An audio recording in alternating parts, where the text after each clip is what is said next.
At 65, Simon Cowell sits in his Beverly Hills sanctuary worth $15 million, surrounded by every luxury money can purchase, yet carrying wounds that no fortune could ever heal. The man who discovered stars, who turned unknowns into legends with a single yes, who commanded 600 million viewers across 100 countries, now moves carefully through rooms that echo with silence. Behind the empire lies a truth most will never see, that the architect of dreams spent decades running from nightmares, and that every triumph came wrapped in a tragedy he could never outrun. If Simon Cowell ever gave you hope, if his shows ever made you believe in second chances, hit like as a tribute to the man who sacrificed everything to light the stage for others. Long before the world knew his name, before the sharp suits and sharper verdicts, before television cameras turned him into both villain and visionary, there was only a boy. Born on October 7, 1959, in the grey corridors of Lambeth, London, Simon Philip Cowell entered a world that shimmered with glamour from the outside, but was hollow at its core.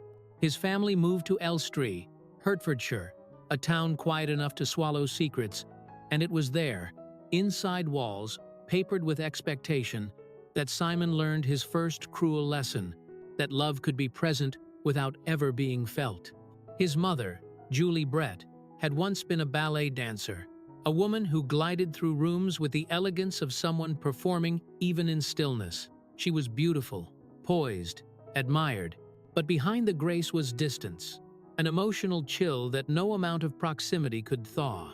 Simon would later confess, his voice heavy with the weight of decades, "My mother was there, but she was never really there." It was not abandonment in the traditional sense. It was something more insidious, the presence of someone who could not see you, even when standing right beside you. His father, Eric Selig Philip Cowell, was a music executive and property developer, a man who measured life in achievements and dismissed softness as weakness. Success was currency in their household, and Simon, restless and struggling, felt perpetually bankrupt. "My father never said, 'I'm proud of you,'" Simon would admit years later, the confession cracking open a wound that had never quite closed. "Even when I needed it most." That absence became a shadow, following him into every audition room, every boardroom, every triumph that should have felt victorious but instead felt hollow. School became another battlefield where Simon was destined to lose. At Radlett Preparatory School and later Dover College, he was not the star student his parents envisioned, but the boy who broke rules, clashed with authority, and carried shame like a second skin. Classrooms were stages where others shone while Simon faded into margins. He scraped through with only a GCE in English and sociology, leaving not with relief, but with the crushing certainty that he had disappointed everyone who mattered. Behind every report card was a child begging to be seen. Behind every suspension was a boy learning that invisibility was safer than failure. By his late teens, rejection had become a familiar companion, whispering the same verdict that had haunted him since childhood: "You are not enough." Out of pity rather than pride, his father secured him a position in the mailroom at EMI Music Publishing, placing him at the absolute bottom of an empire built on stardom. Each morning, Simon carried coffee to producers who never learned his name. He sorted fan mail for artists whose voices filled stadiums while his own presence dissolved into nothing. "I was invisible," he would recall, his tone still carrying the ache of those days, invisible in a world obsessed with the spotlight. Behind every delivery was humiliation. Behind every ignored greeting was a boy becoming harder, colder, more determined, never to feel that small again. He left EMI once, too ashamed to endure another day of erasure. But the world outside offered nothing except more rejection, more doors slamming shut, more proof that perhaps he truly was worthless. In despair, he crawled back to the same mailroom he had fled, each step a surrender. In those days, Simon admitted decades later, his voice barely above a whisper, "I would cry quietly in the bathroom after work." The tears were not just about failure, they were about the terrifying possibility that this was all he would ever be. Invisible, forgotten, a footnote in someone else's success story. But in that mailroom, surrounded by stacks of records and unopened letters, something was being forged. The neglect that should have destroyed him was instead hardening him into something unbreakable. From emotional starvation, he carved resolve. From rejection, he learned defiance. The boy who had been starved of affection was slowly, painfully, transforming into a man who would force the world to notice. His childhood was no fairy tale. It was a crucible, and every withheld embrace, every unspoken word of love, became fuel for an ambition so relentless it would one day reshape entertainment itself. The boy who once wept in bathroom stalls was preparing to walk into an industry as merciless as the childhood that had already scarred his soul. Armed with nothing but stubborn will and the bruises of rejection, Simon Cowell stepped fully into the music industry in the early 1980s, determined that invisibility would no longer define him. With partners, he launched Fanfare Records, a label that at first seemed blessed by fortune itself. Glittering pop tracks like So Macho by Sinita climbed the charts, and suddenly Simon was no longer the forgotten boy in the mailroom. He was hosting parties, shaking hands with people who had once looked through him, tasting for the first time the intoxicating sweetness of being seen. Behind every champagne toast was a boy finally being acknowledged. Behind every handshake was validation he had craved since childhood. But success in the music industry is as fragile as morning frost. Markets shifted without warning. Trends withered overnight.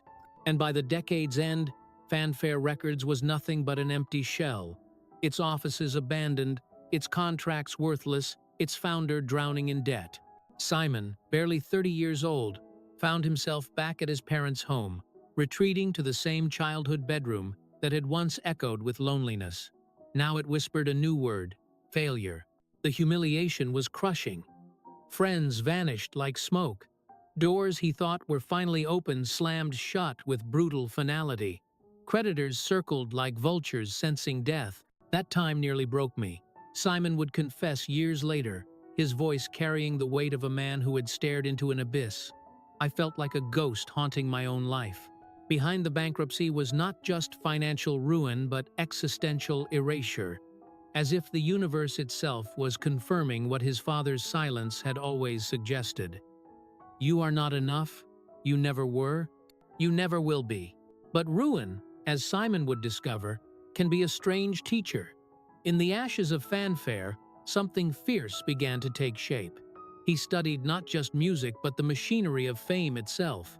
What makes audiences fall silent? What makes them erupt? What makes them remember? Every sleepless night, every bitter taste of failure became raw fuel for reinvention. By the early 1990s, he returned to the industry at BMG, not as a rising star but as a man carrying the stain of collapse on his resume.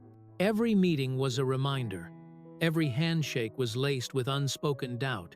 Behind every contract negotiation was the ghost of bankruptcy whispering, "You failed once, you will fail again." Instead of chasing critical acclaim, Simon turned his gaze toward what critics dismissed: the pulse of ordinary people. He signed acts that purists mocked: boy bands like Westlife, pop groups like Five, ballad duos like Robson and Jerome. Journalists sneered. Industry insiders scoffed. But their records sold by the millions. "I learned the hard way," Simon would later say, his tone both bitter and triumphant. Sell records first. Earn respect later. Behind every hit was scorn. Behind every success was the industry's contempt. But behind the contempt was a man learning that approval from gatekeepers meant nothing if the gates themselves were irrelevant. Yet the climb was steep and lonely. For every chart success came nights of terror, the dread that another collapse could strip everything away again. "There were nights I lay awake, convinced I would lose it all again," he admitted, revealing how fragile even his victories felt. Behind the confidence was fear. Behind the bravado was a boy still crying in bathroom stalls. Then came 2001, the year everything changed. Pop Idol launched, and Simon stepped from the shadows of boardrooms onto the blazing stage of television. Many believed he was unfit for cameras, too blunt, too cold, too cruel. But what they called cruelty, audiences called truth. His sharp tongue and refusal to sugarcoat failure electrified viewers weary of polite lies. Pop Idol became a phenomenon, and suddenly Simon Cowell's face was as recognizable as the stars he judged. Behind the applause was a man finally, devastatingly, triumphantly visible. By 2002, American Idol launched, and the transformation was complete. Week after week, millions tuned in not just to hear aspiring singers, but to hear Simon's verdict. His cutting remarks, his raised eyebrow, his withering silences became as iconic as the performances themselves. He was no longer simply a music executive. He was the arbiter of dreams, a man whose words could shatter lives or launch careers in an instant. By mid-decade, with the X Factor dominating the UK and Got Talent spreading worldwide, Simon Cowell commanded more than 600 million viewers across 100 countries. The press declared him the most powerful man in television. But power, as Simon discovered, carries a price written in loneliness. Behind every standing ovation was a body collapsing backstage. Behind every headline was a man too exhausted to sleep. Behind every franchise was a schedule so merciless it devoured time itself. Endless auditions, live shows, global expansion, and the crushing responsibility of carrying entire brands on shoulders that had never been taught to rest. Nights disappeared into strategy meetings. Days into criticism too harsh, too soft, too commercial, too predictably. The higher he climbed, the more isolated he became. Friends drifted away, romances faltered, and the boy once starved of affection had become a man starved of peace. Even in the middle of filming, Simon confessed, his voice raw with honesty, surrounded by lights and applause, "I often felt completely alone." Behind the cameras capturing triumph was a truth the lenses could never record. That recognition from millions meant nothing when the person you wanted to recognize you most yourself had become a stranger. The cruel irony was devastating. The man who gave millions their moment of recognition often ended his nights with no one to recognize him. Behind the empire was a prison. Behind the throne was a man who had forgotten how to be anything other than powerful. When Simon Cowell first held his son in February 2014, the cameras captured a smile, but they could not capture the storm that tiny boy had silenced. Eric was not simply a newborn. He was a fragile miracle, a lifeline handed to a man standing in the wreckage of one of the darkest chapters of his life. Only months earlier, in 2013, Simon's carefully constructed world imploded when news broke that he was expecting a child with Lauren Silverman, the wife of his close friend Andrew. It was not gossip, it was a firestorm that scorched every corner of his reputation. Headlines screamed betrayal. Tabloids dissected every detail with surgical cruelty. The man who had once controlled the narrative of countless careers suddenly found himself trapped in one he could not escape.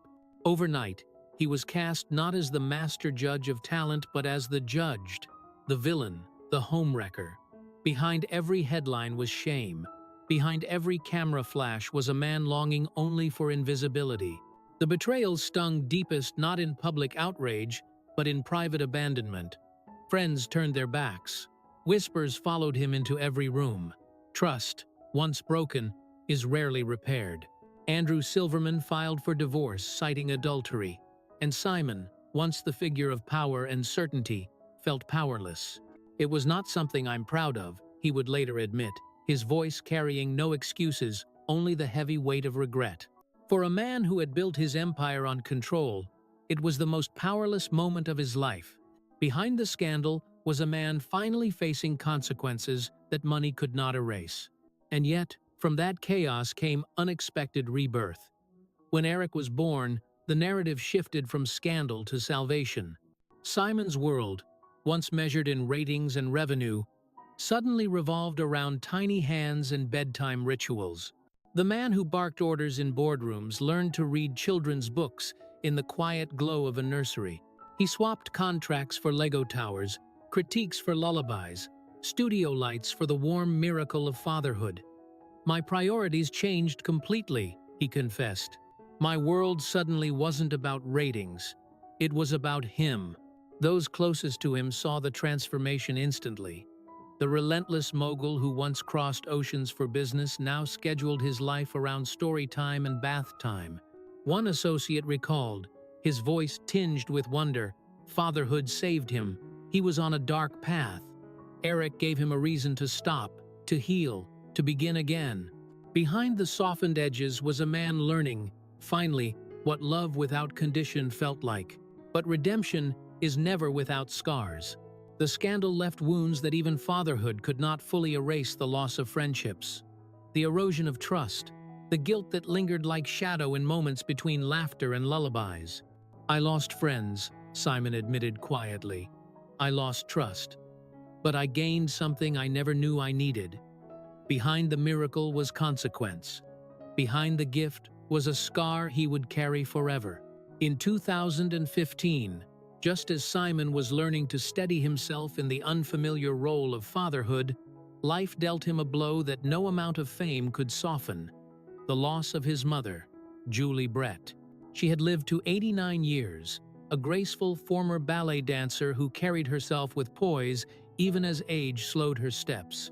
To the world, it might have seemed a natural passing, the quiet close of a long life. But to Simon, it was devastation. Julie had been the anchor in his stormy childhood, the silent witness to his rebellions, the one figure whose approval he always longed for, even when it was rarely spoken. When she died in July, Simon was in the middle of producing The X Factor. Cameras, deadlines, contestants all became irrelevant. He stepped away, canceling commitments, retreating into grief that stripped him of armor he had worn for decades. Behind the public absence was private unraveling. The ache of losing his mother was sharpened by a wound that had never healed. Back in 1999, long before global fame, Simon had buried his father, Eric, a strict but guiding presence who never lived to see his son rise from bankruptcy to become a household name. For years, Simon carried that regret quietly, admitting that the one man whose approval he had chased the hardest never witnessed the success that need for approval had created. Now, with his mother gone as well, Simon felt as though the last thread tying him to the roots of his life had been cut. "Losing my mom was the hardest thing I've ever gone through," he admitted, his voice barely holding together. No spotlight, no success could fill that void. Behind every achievement he had earned was the absence of the two people he had most wanted to impress. Behind the empire was an orphan. Friends recalled how fragile he looked in those days, a figure usually so unshakable reduced to silence. The pain was compounded by cruel timing. Only a year earlier, he had embraced the miracle of fatherhood. Now that joy was shadowed by grief, as if life demanded balance, giving him a son while taking away his mother. Behind the laughter with Eric was mourning for Julie. Behind the hope was heartbreak. And yet, even in devastation, there was transformation. Julie's passing forced Simon to confront not only mortality, but legacy. He began to speak more often about family, about being present, about cherishing moments that fame so easily steals. Those who worked with him noticed new patience, softness, vulnerability that had rarely surfaced before. Behind the sharp wit of television's toughest judge lay a son grieving both parents, carrying weight and gratitude in equal measure. In August 2020, at 60 years old, when many dream of slowing down and savoring peace, Simon Cowell was struck by tragedy as brutal as it was heartbreaking. In the courtyard of his Malibu home, testing a powerful new electric bike, 1 second of miscalculation turned curiosity into catastrophe. Thrown violently to the ground, his back shattered in multiple places. In that instant, the man who had built an empire on unshakable control lost all of it. "I came within a minute of not making it," he would later recall, his tone stripped of all bravado. For a figure who had survived scandals, heartbreaks, and humiliations, this was different. It was merciless, a cruel reminder that even the most powerful are fragile when fate strikes. Behind the confidence was mortality. Behind the empire was bone and blood. The injury was devastating. 6 excruciating hours of surgery. A steel rod implanted in his spine. The terrifying verdict that one wrong movement could cost him mobility forever. For a man once defined by upright posture and commanding authority, the irony was tragic. The titan of television was suddenly confined to a hospital bed, struggling to lift a glass of water, unable to sit without agony. Lights and cameras that had always surrounded him were gone, replaced by cold monitors measuring breath and heartbeat, each beep reminding him how close he had come to silence forever. The pain was beyond anything I'd ever endured, he admitted with no attempt at strength. Nights became merciless marathons of torment broken by brief medicated sleep. Behind every dose was fear.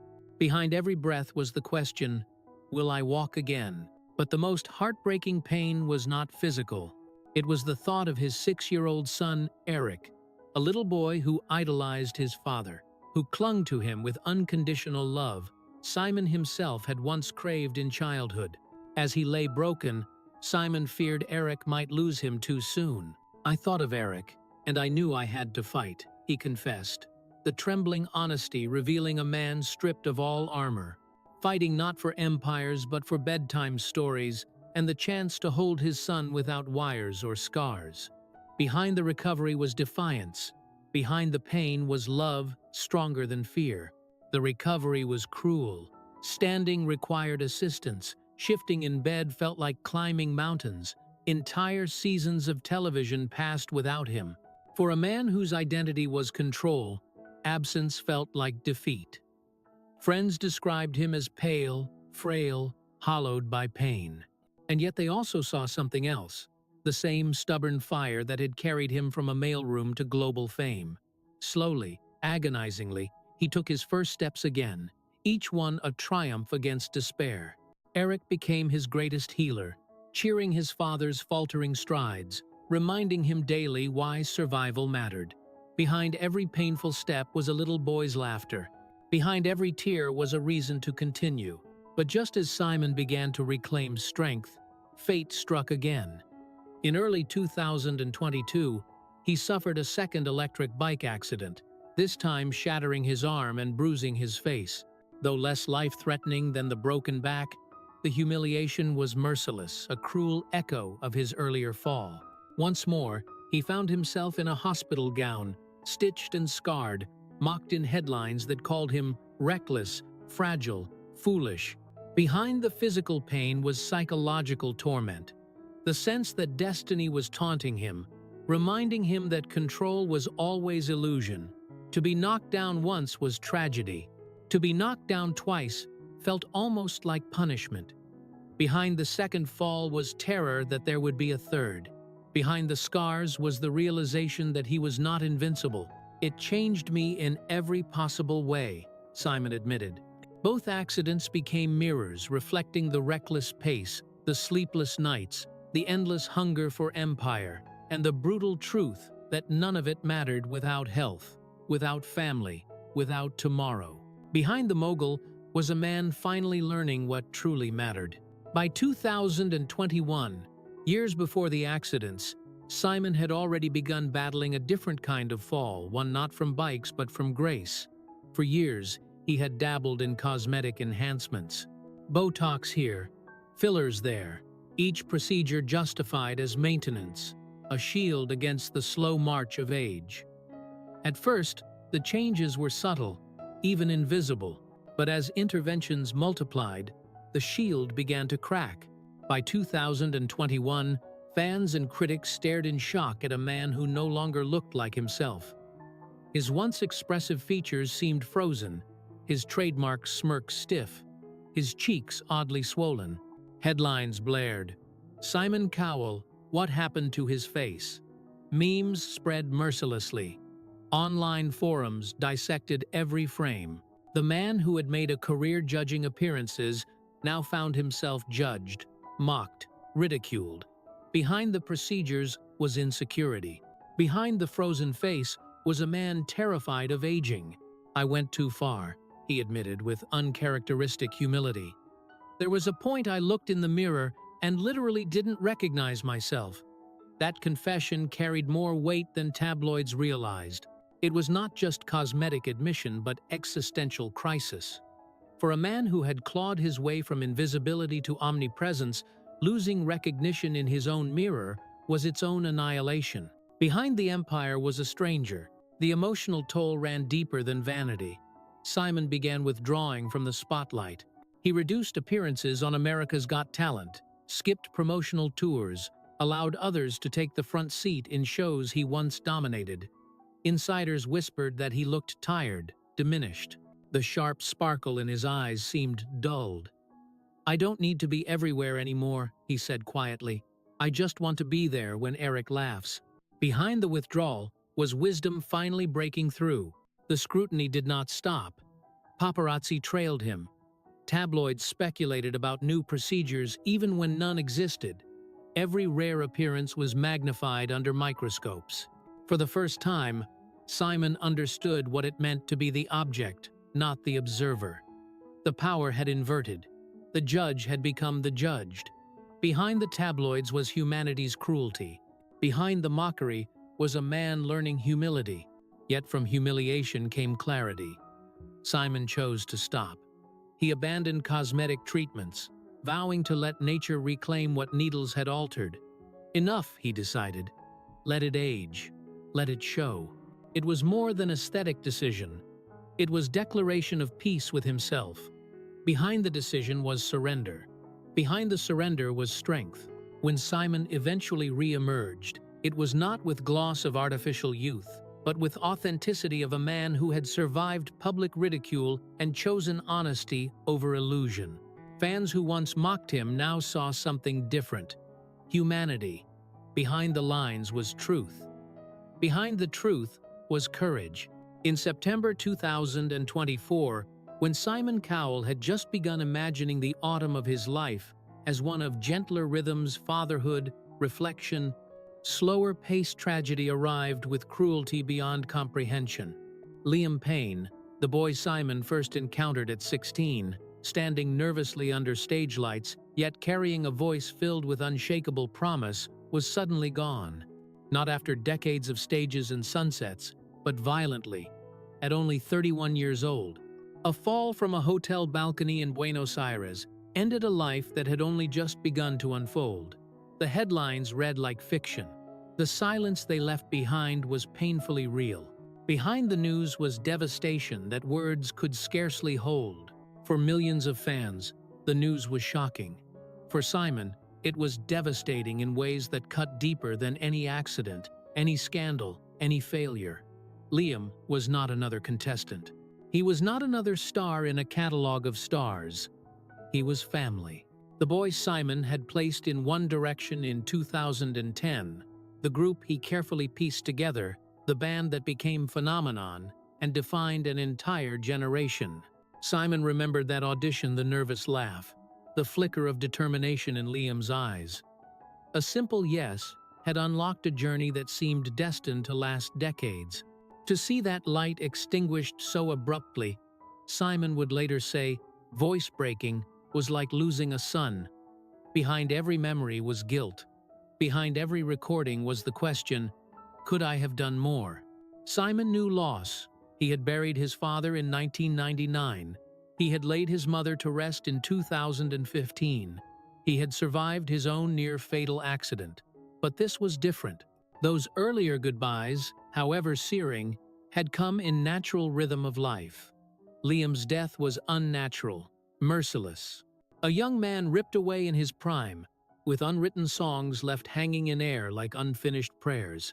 Too young, too soon, too cruel, Simon whispered to a close friend. Behind the whisper was breaking. Behind the breaking was love that had nowhere left to go. The world mourned in chorus. Cities glowed with candlelight vigils. Fans flooded social media with lyrics, photos, broken words of disbelief. But Simon's mourning was solitary. Projects were halted. Cameras switched off. The man who once dominated global primetime chose silence.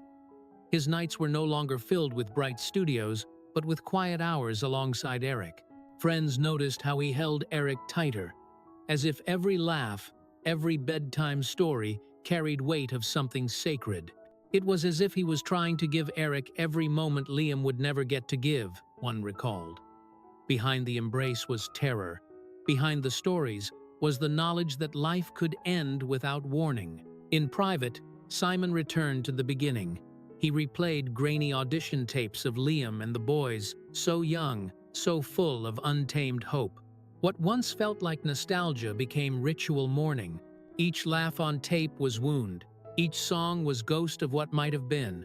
For the man who built careers and engineered culture, the helplessness was unbearable. He could design empires. He could create stars. But he could not rewrite this ending. Behind the power was powerlessness. Behind the control was grief he could not command. Liam's death did not just grieve Simon, it scarred him. It became mirror he could not avoid, showing him the cost of fame, the brevity of life, the truth that even brightest lights can be extinguished without warning. One direction had been more than banned. It was youth, hope, unity. Now, with Liam gone, a piece of that symbol was shattered forever. Behind the empire was a father clinging harder to what remained. Behind the fortune was the realization that life is the only thing money cannot replace. In 2025, Simon Cowell stands not as the ruthless figure who once ruled Saturday night television, but as a man utterly reshaped by survival, scars, and sober reflection. At 65, he still sits on the Got Talent panel, but the role is no longer about dominance. His verdicts have softened into counsel, his wit into warmth. The man once feared for his sharp tongue now speaks with patience of someone who knows exactly how fragile life can be. Behind every word is the echo of nights spent in pain. Behind every smile is shadow of trials endured. At home in his $15.5 million Beverly Hills mansion, once a trophy of triumph, life has become sanctuary where health comes first. Mornings begin with slow, careful Pilates routines, prescribed by therapists to protect the spine that fractured, and still punishes him with stiffness each dawn. Every careless movement risks reigniting agony. Meals are no longer indulgent feasts, but products of meticulous planning: low sodium to fight hypertension, high fiber to ward off diabetes, antioxidants to keep fatigue at bay. Every bite feels like a choice between healing or hurting, a friend recalls him admitting. Behind the discipline is fear. Behind the routine is a man fighting to stay present. His $24 million oceanfront mansion in Malibu sits perched where dawn breaks over the Pacific, waves crashing against cliffs in endless rhythm. The $45 million Holland Park estate in London spans acres of manicured gardens, libraries lined with first editions, rooms that once hosted industry titans but now sit mostly silent. A Manhattan penthouse overlooks Central Park, its floor-to-ceiling windows framing seasons that change, while the man who owns it rarely visits. Behind these properties is not pride, but emptiness. Behind the luxury is loneliness money cannot furnish. In his garage sit more than 20 supercars, Ferraris, Rolls-Royces, Aston Martins, a Bugatti Veyron, though most now gather dust. A private jet, once constant shuttle between continents, flies rarely. Symbols of a man who once raced against time, they now stand still, as if awaiting owner who has finally slowed down. Behind the collection is reflection. Behind the stillness is wisdom hard-won. Yet his greatest trial is not the spine, but his eyes. Decades under stage lights and lingering effects of trauma have dimmed his vision. Reading glasses are constant. Dim lighting leaves him squinting. For the man who built empires on spotting hidden brilliance in young singers, the blurring of vision feels like betrayal. He confides to close friends that the thought of one day being unable to see Eric's face clearly terrifies him more than any headline ever could. Behind the dimming sight is a father's greatest fear. These physical wounds bleed into quiet of his mind. Sleepless nights return often, pain surging through his back like old enemy. Anxiety lingers, the fear of falling again, the dread of becoming dependent. Behind the calm exterior is battle fought daily. Still, every evening, all of this softens in the presence of Eric. Bike rides along Malibu's coast, fumbling piano keys, bedtime stories read with effort but with love. These have become the strongest medicine. Each laugh from his son feels like promise. Each page turned like defiance of time itself. Behind every moment with Eric is gratitude deeper than any award. His empire still hums. Franchises like Got Talent and The X Factor continue generating enormous revenue, sustaining a fortune now estimated at over $600 million. But Simon speaks of these riches with detachment, almost disdain. He has already drafted his will. Eric will not inherit billions. Instead, the money will flow into foundations for children's health care, creative education, scholarships for disadvantaged youth. "I don't want Eric to inherit money," Simon has said, his voice carrying conviction born of loss. "I want him to inherit values, and I want children who begin with nothing to inherit chances I never had." Behind the fortune is purpose. Behind the legacy is love redirected toward those who need it most. Even his appearance tells story of surrender. The era of Botox and speculation is gone. His face is lined, his hair streaked with gray, his frame slimmer from discipline rather than vanity. "I've stopped chasing youth," he confessed in recent interview. "I'd rather chase memories with Eric." Once mocked for cosmetic excess, he now wears his age with dignity. Each wrinkle a mark of survival. Behind the lines is peace. Behind the gray is acceptance. Still, beneath the calm lies relentless struggle. The throb of his back when he sits too long. The blurred vision that worsens at night. The constant regimen of pills to stabilize pressure and pain. He knows time is both healer and thief. But instead of hiding, he embraces it, turning fragility into gratitude. Behind the pain is presence. Behind the struggle is choice to keep fighting. His projects now are about impact, not empire. Charity concerts, scholarships, creative incubators for young musicians. He appears on television rarely, and only when it matters, speaking less of ratings and more of resilience. Behind the philanthropy is the boy from the mailroom who never forgot what invisibility felt like. Perhaps the truest measure of Simon Cowell today is not in millions earned or global stars discovered, but in ordinary victories, reading bedtime stories under dimmed lamps, stretching each morning against pain, directing his fortune toward children who will never know his name. The ruthless judge has become humbled mentor, the empire builder, a man of legacy. Behind the legend is a father clinging fiercely to time. Behind the power is vulnerability finally embraced. His life whispers universal truth that wealth fades, fame withers, health falters, but love, humility, and purpose endure. In garden behind his Beverly Hills home, where roses bloom despite California drought, where Eric's laughter echoes through twilight, where the man who once commanded 600 million viewers now finds peace in audience of one, Simon Cowell has finally discovered what no contract, no hit show, no empire could ever provide. That legacy is not measured in ratings but in the quiet moments when you hold someone you love and realize that this, only this, is what survival was for.